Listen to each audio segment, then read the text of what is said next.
What if the key to freedom wasn't a promotion, a raise, or a viral moment, but 40 acres of sun-baked earth waiting for you just beyond the city limits, priced lower than your annual rent?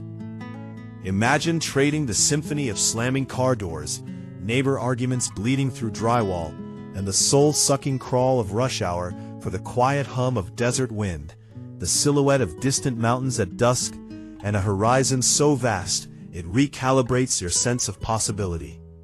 This isn't a fantasy reserved for trust fund heirs or off-grid extremists. Across Arizona's sprawling landscapes, from forgotten railroad towns to Route 66 relics and high desert valleys, there exists a hidden inventory of rural properties that defy every assumption about modern housing costs. We're not talking about dusty lots with vague promises. We're talking about move-in-ready homes with solar power and water tanks, equestrian compounds with income potential, foreclosures with cinematic mountain views, and raw desert parcels where you can build a life from scratch, all priced between $55,000 and $300,000. Total. Not per month, not per year. The entire package. House, land, sky, silence. Some need a handyman's touch. Others demand vision more than renovation. But every single one offers something increasingly rare in America: space to breathe, room to grow, and the radical autonomy to define life on your own terms, without HOAs policing your fence color or landlords raising rent because a coffee shop opened down the street. Let's begin in Wilcox, where for $300,000 you can own not just a home, but a fully operational equestrian estate. Picture two freshly painted houses, 1,277 square feet, with 3 bedrooms and 2 baths. The other, 1,172 square feet, as a guest quarters, both wrapped in high-efficiency foam insulation that laughs at July heat waves. But the real magic lies beyond the front door. 14 fenced acres, with a professional roping arena, return alley, and chute designed for serious horse training. There's a boarding motel ready for tenants, a massive 40 by 50 insulated shop with 3 oversized roll-up doors and an upstairs loft, perfect for RVs, tractors, or that vintage truck collection you've been hiding from your spouse, and even overflow parking in a 4-space pole barn. 2 private wells, installed in 2012, ensure water security, while dual RV hookups welcome guests who want to taste the cowboy dream without buying the whole ranch. Wilcox itself is a town suspended between eras. Founded as a cattle shipping rail hub over a century ago, it now thrives on ranching culture, wine festivals, and unironic rodeos. Walkable downtown boasts antique shops, tasting rooms, and a museum dedicated to Rex Allen, the singing cowboy who put this place on the map. Yes, living near Railroad Avenue means Amtrak rumbles through at 2 a.m., and property crime runs slightly higher than Arizona averages. But violent crime stays low, and the trade-off is a community that still gathers for parades, prizes wide-open spaces, and charges $1,390 for rent when cities demand triple that. Here, your biggest neighbor might be a tumbleweed with attitude. Your property taxes total $371 annually, and your commute to I-10 takes minutes, not hours. Head northwest to Seligman, the self-proclaimed birthplace of historic Route 66, where $289,000 buys 40 acres of off-grid serenity that refuses to romanticize hardship. This isn't a plywood shack with a prayer and a generator. It's a move-in-ready 254-square-foot sanctuary with knotty pine walls, themed ceilings, fresh paint, and upgraded laminate flooring throughout. The dining kitchen area is so spacious, the cellar has hosted 14 people sleeping under one roof, ideal for family reunions that feel like small armies descending. Step outside to a generous deck, framing sunrises so vivid they erase urban memory. A fire pit for cool evenings when deer, elk, or opinionated coyotes wander through. And a detached workshop primed for transformation into a barn or studio. Crucially, The solar system is owned outright with battery backup. No lease payments, no grid dependence. So your streaming stays uninterrupted after dark. A 2,500-gallon water tank, also owned, means you choose between delivery services or self-hauling.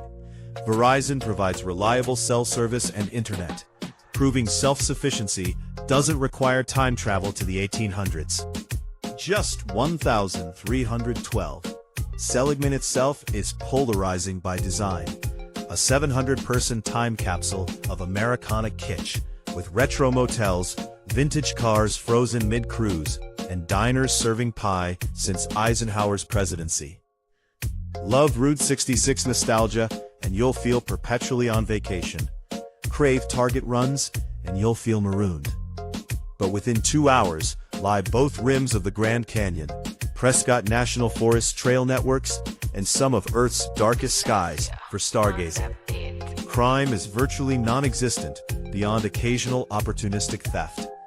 This is where you trade convenience for clarity, where your biggest expense becomes coffee, not rent, and your entertainment is the slow arc of stars across an unpolluted sky.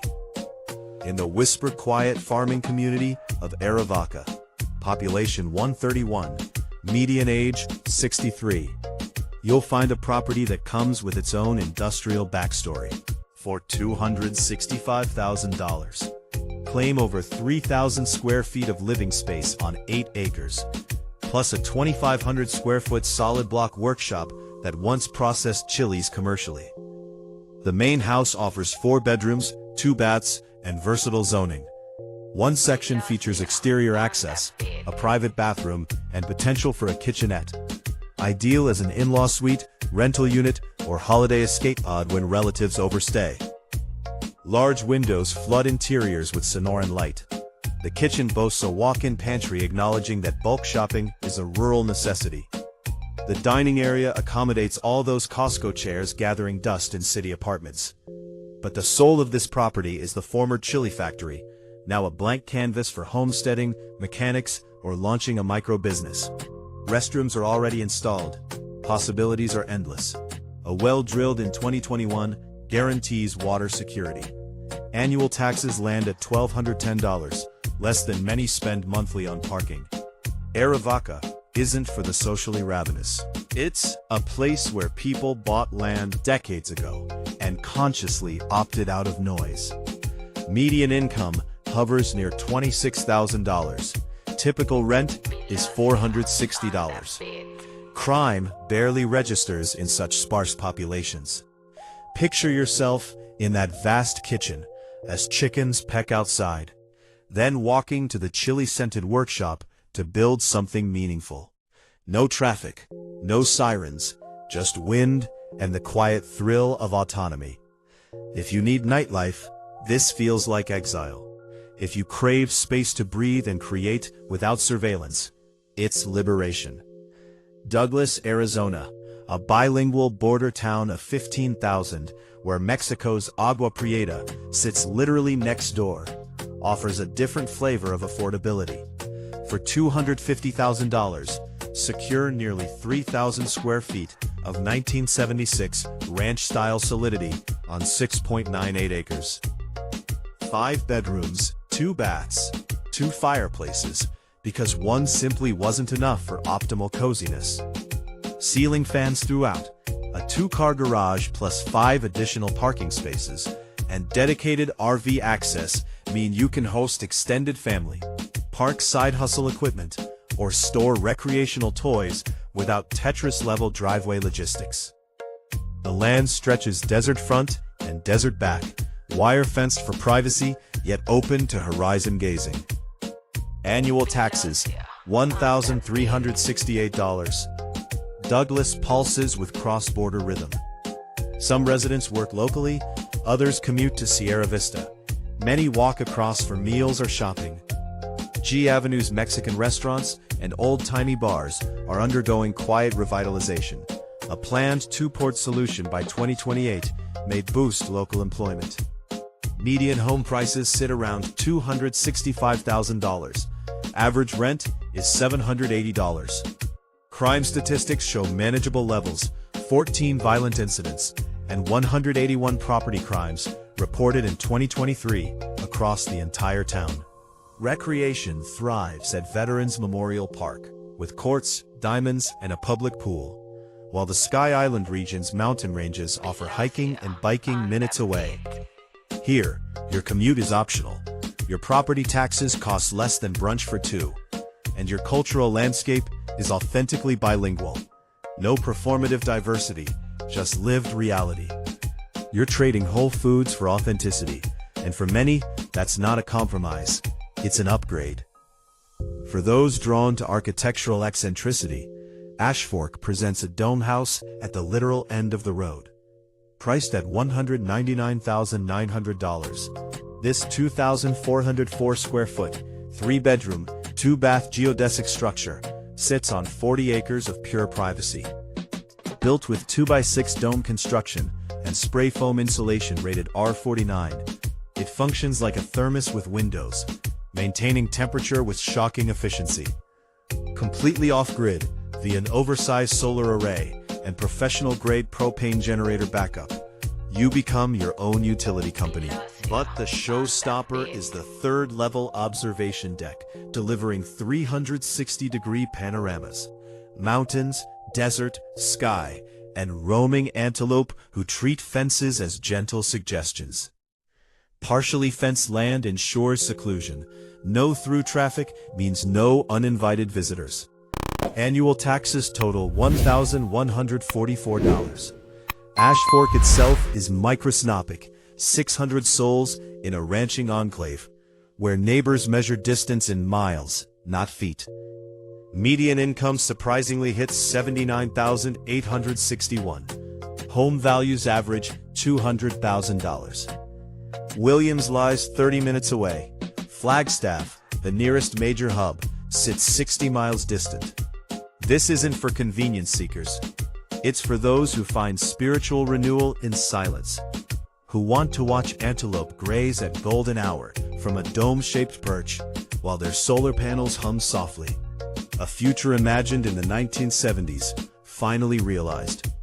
Further south, a $179,900 foreclosure in Cochise delivers something money can't easily buy: a view of the legendary Cochise stronghold.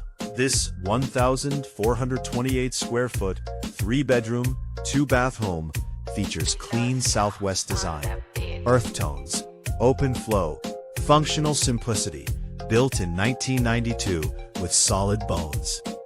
But every morning, jagged granite peaks ignite with sunrise light across 5 acres of your own land. No subscription required. Annual taxes, $1,476. The catch? It's a foreclosure, sold as is. Non-cash buyers must pre-qualify through New Home Loan Division. Cochise itself is less a town than a geographical concept, an unincorporated speck with deep railroad history where population density is measured in heartbeats per square mile. Crime is virtually non-existent. Rattlesnakes pose more threat than break-ins. Sierra Vista sits an hour away for hospitals and airports. Tucson, 80 miles northwest, offers urban amenities. This is where you trade urgency for awe, where your biggest daily decision involves coffee temperature, not commute strategy. Back in Wilcox, another property at $166,250 tempts with ambition and elbow grease. Over 2,000 square feet of Rambler-style living on 11 acres includes an indoor swimming pool housed in a connected building, a relic of someone's grand recreational vision, now requiring roof repairs and structural TLC. Mature mulberry, mesquite, apple, and honey locust trees dot the land, which borders an active pistachio orchard for agricultural ambiance. An RV site with 50-amp service, water septic hookups, and a workshop with double doors complete the canvas. Annual taxes, $1,963. The catch? No traditional financing, cash or construction loans only. This isn't a postcard, it's a project. But for those with skills and vision, it's a chance to resurrect a dream. Kids swimming indoors, while you grill under a 50-year-old mulberry tree. 11 acres of fruit trees framing your sanctuary. Snowflake, Arizona. Yes, it actually snows here. Offers shocking value at $96,000. A 1,494 square foot, 3-bedroom, 2-bath home built in 1996 sits on 1.18 acres, 15 miles from town.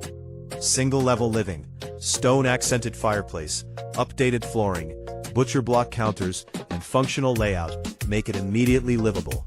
Annual taxes, just $437. Snowflake's magic lies in its location, base of the Sitgreaves National Forest in the White Mountains, where elevation brings fleeting snow, melts by noon, and summer access to endless trails. Sunrise Park Resort sits 60 miles south for skiing. Petrifying Forest National Park, 50 north.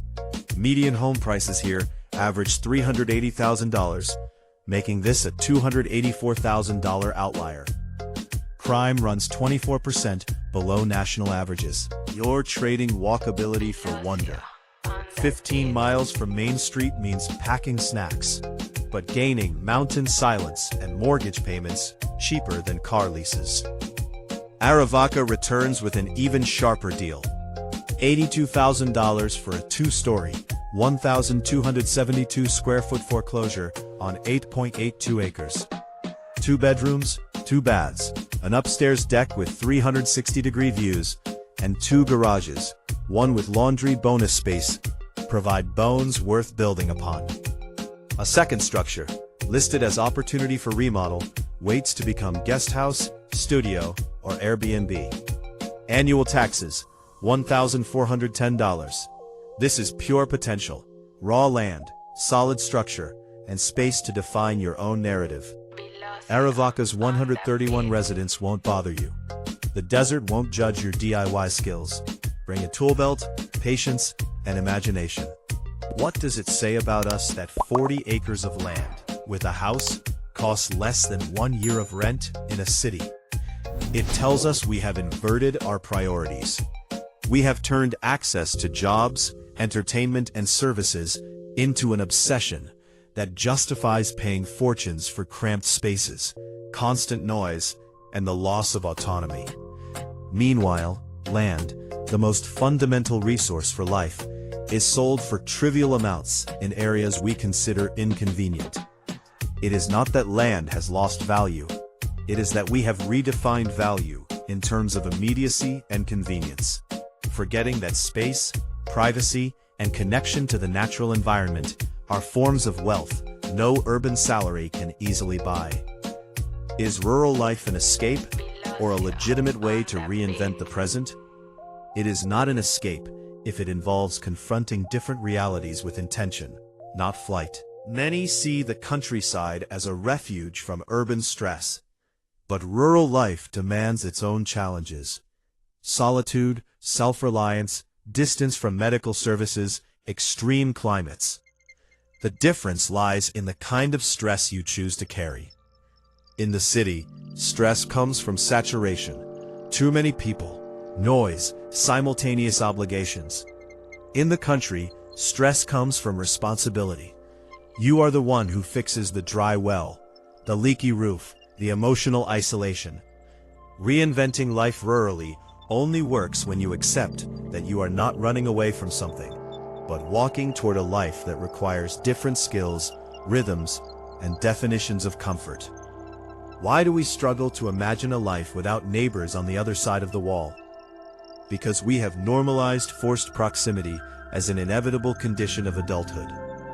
From childhood we learn that living means sharing walls, elevators, parking lots, and other people's noise. The idea of waking up without hearing footsteps above your head, or arguments through drywall, feels almost illegal, as if silence were an unearned luxury. But that discomfort reveals something deep. We have lost the habit of listening to ourselves. Rural silence is not emptiness. It is space for your thoughts, fears, and desires to take center stage without competing with collective noise. We struggle to imagine it because it means facing who we are when no one is watching. when there is no traffic to blame for being late, when the only schedule that matters is the sun's.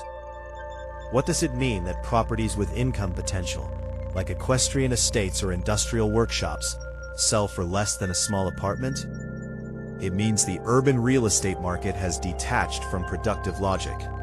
In the city, you pay for location, not for the capacity to generate value. In the countryside, you pay for assets that can return money to you. Land for cultivation, facilities for rental, spaces for workshops.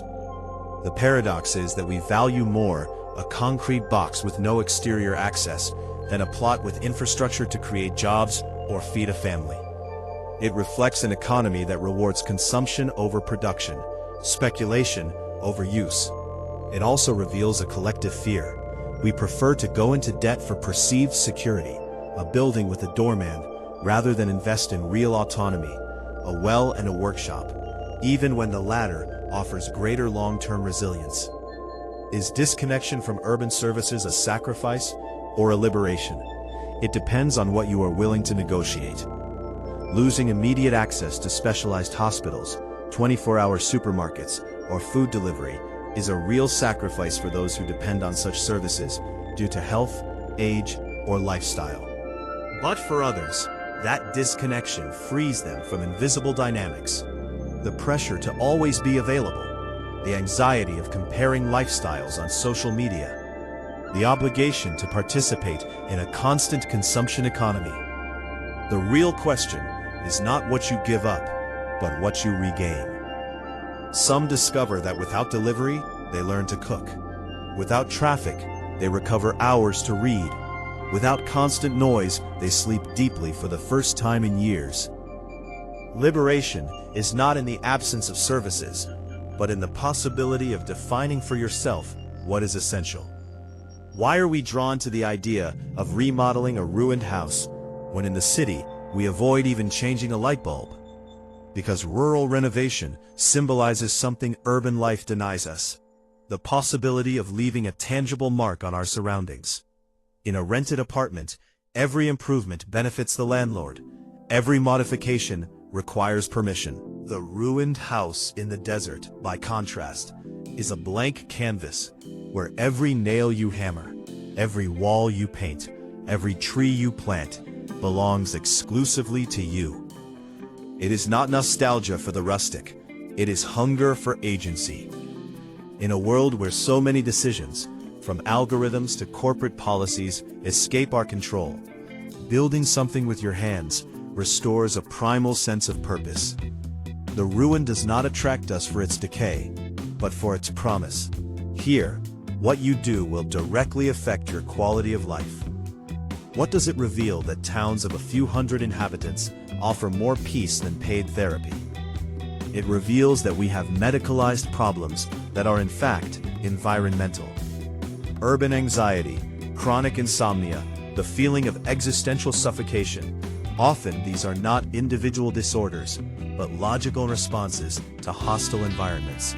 Constant noise, lack of nature, superficial social contact, accelerated rhythms without natural pauses. A town of 300 people does not heal by magic. It heals because its very structure, silence, open horizons, slow and meaningful interactions, daily cycles marked by the sun, realigns body and mind with forgotten biological rhythms. It is not that therapy does not help. It is that sometimes the wrong diagnosis leads us to treat symptoms while ignoring that the environment itself is the pathogen. Changing landscapes is not evading problems. Sometimes it is eliminating the root cause. Is buying cheap land an opportunity or a trap for those who do not understand the countryside? It is both simultaneously. It is an opportunity if you arrive with humility, willing to learn from those who already live there, to invest in tools and knowledge before decoration, to accept that nature sets the pace, not your plans. It is a trap if you imagine the countryside as a cheaper version of the city, with the expectation that someone else will fix what breaks, that internet will be as fast as in a shopping mall, that solitude will always be poetic, and never terrifying. Land does not discriminate. It offers space and silence to both those seeking growth and those fleeing without direction. The difference lies in whether you use that space to build something or merely to hide. The trap is not in the low price. It is in the illusion that changing geography automatically changes who you are. Cheap land does not transform people. It reveals who we are when the noise is removed. What does it say about modern adulthood that we accept paying thousands monthly for temporary shelter, while viewing land ownership as an unrealistic fantasy? It reveals how deeply we have internalized renting as normal and ownership as exceptional. We have been conditioned to see housing as a recurring expense rather than an accumulating asset, to treat our living spaces as disposable stages for life rather than foundations for building it. The fantasy is not owning land. It is the belief that trading a lifetime of payments for no equity is rational. We call mortgages risky, but treat perpetual rent as safe, ignoring that one path builds legacy while the other builds someone else's wealth. The tragedy is not that land feels unattainable. It is that we stopped questioning why we accept transience as the default condition of adult life. Why do we romanticize rural living in theory, but fear it in practice? Because romanticism requires distance. From the city, the countryside appears as a curated Instagram feed. Golden hour light on adobe walls, steaming coffee on wide porches, wildlife grazing at dusk. But romanticism evaporates when faced with the reality of a broken well at midnight, a winter storm cutting power for days, or the psychological weight of seeing no headlights for hours. We fear not the work itself, but the exposure it demands. Rural life strips away the buffers cities provide. No food delivery when you are sad, no therapist down the street when anxiety spikes, no anonymity to hide behind when you fail. The fear is not of dirt or labor. It is of confronting our own fragility without the safety net of urban convenience. We romanticize the aesthetic, but dread the vulnerability required to live it. Does cheap land in forgotten towns represent hope or abandonment? Both, depending on who holds the deed. For the families who remain, it can feel like abandonment. The slow bleed of young people leaving, businesses closing, infrastructure decaying. The low prices reflect disinvestment, not generosity. But for newcomers with resources and vision, that same land represents hope. Not because the place needs saving, but because it offers space to experiment without the crushing cost pressures of growth corridors. The tension lies here. One person's opportunity is another community's symptom of decline. True hope emerges only when newcomers arrive not as colonizers seeking cheap playgrounds, but as participants willing to contribute, supporting local schools, shopping at remaining stores, respecting existing cultures. Otherwise, cheap land becomes another extraction, taking value without giving back, accelerating the very abandonment that made prices low in the first place. Why do we assume that solitude in the country is loneliness, but solitude in the city is normal? Because urban loneliness hides in crowds. We accept sitting alone in an apartment while thousands live feet away as standard adult life. We call it independence. But place that same person on 10 acres under a vast sky, and suddenly it is pathological, something to be fixed. The difference is visibility. City loneliness is invisible because it is universal. Rural solitude is conspicuous because it defies expectation. Yet the emotional reality may be identical or even healthier in the country, where solitude is chosen and framed by nature rather than imposed by economic necessity within concrete. The city teaches us to fear being alone with our thoughts. The country forces the confrontation. We label the latter as loneliness, not because it hurts more, but because it lacks the comforting illusion that everyone else is just as disconnected behind their own walls. What does it mean when a swimming pool or horse arena becomes a liability rather than a luxury? It signals a shift in what society values. In suburban developments, These features increase property value because they signal status within a system that rewards display. But in remote areas, they become burdens, maintenance costs without community to share them, amenities without neighbors to enjoy them with. A pool nobody swims in wastes water. An arena nobody rides in gathers dust. This reveals that luxury is not inherent in objects, but contextual. A feature is luxurious only when it serves a purpose aligned with your actual life. The rural property with an indoor pool needing repair is not failing. It is asking a question. What do you truly need versus what others told you to want? Sometimes the most valuable renovation is not fixing the pool, but filling it in to plant fruit trees. Liberation arrives when we stop preserving symbols of someone else's dream and start building infrastructure for our own. Why do we trust concrete foundations in cities, but doubt dirt roads in the country? Because we confuse pavement with progress. Asphalt represents order, predictability, municipal care, the visible hand of collective investment. Dirt roads feel provisional, temporary, forgotten. Yet many dirt roads have carried generations of families to homes that outlasted city neighborhoods. The distrust is not about functionality. Gravel roads work perfectly well for those who live there, but about aesthetics of legitimacy. We have been taught that civilization looks like streetlights and curbs, not like mesquite trees and open sky. This bias erases other forms of order. The precision of irrigation ditches, the logic of windbreak plantings, the rhythm of seasonal access. A dirt road is not a failure of infrastructure. It is a different covenant with the land. One that accepts dust in summer and mud in monsoon as part of living here, not problems to be paved over. Trusting the dirt road means trusting that not all progress requires concrete. Is the desire for 40 acres a rejection of community or a search for deeper connection? Often, it is the latter disguised as the former. People do not flee to the desert to escape human contact. They flee the illusion of connection that cities provide. Urban life offers constant interaction without intimacy. Nodding at neighbors whose names you do not know. Chatting with baristas who see you daily but would not recognize you without your usual order. Living surrounded by voices, yet eating dinner alone most nights. The rural move seeks not isolation, but authenticity. Fewer interactions, but ones that matter. The neighbor who brings eggs after your chickens die.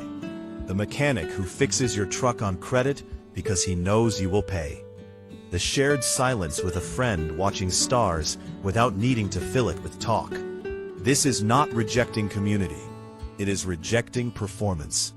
The acreage provides space not to avoid people, but to choose which people enter your life, and to build relationships that root deeper than lease terms. Why do we measure a home's value by square footage rather than by sky visibility?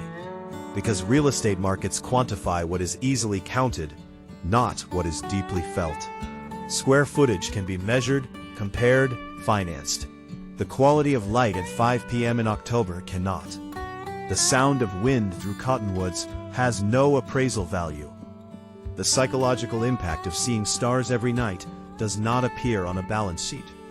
We have built an entire industry on metrics that ignore the elements that actually shape daily happiness. A 2,000 square foot house on a quarter-acre lot, surrounded by other houses, may appraise higher than a 1,200 square foot cabin on 40 acres. But which resident feels richer at dusk? Which child develops a stronger sense of wonder? Which adult sleeps more deeply? We price homes as storage units for bodies and possessions, not as vessels for experience. Until we learn to value horizon lines alongside heating systems, we will keep trading irreplaceable assets, space, silence, sky, for replaceable ones, granite countertops and walk-in closets. What happens to identity when your address no longer signals your socioeconomic status?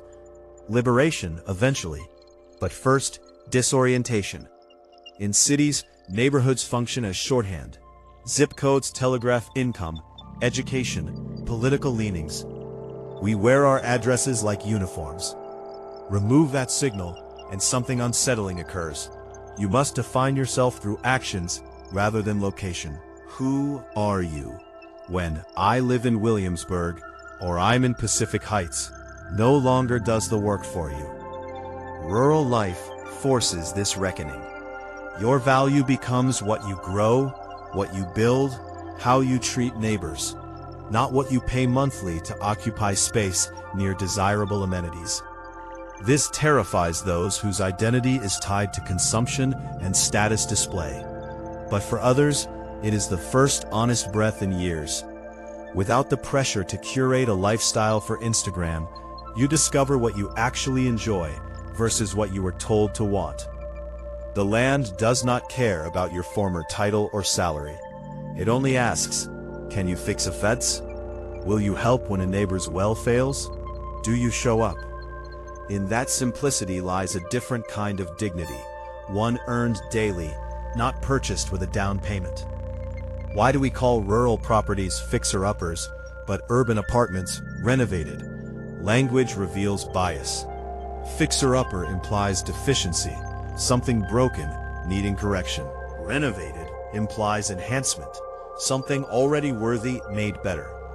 Yet the rural property with solid bones on 40 acres offers more fundamental value than the city apartment with subway tile and quartz counters on zero land.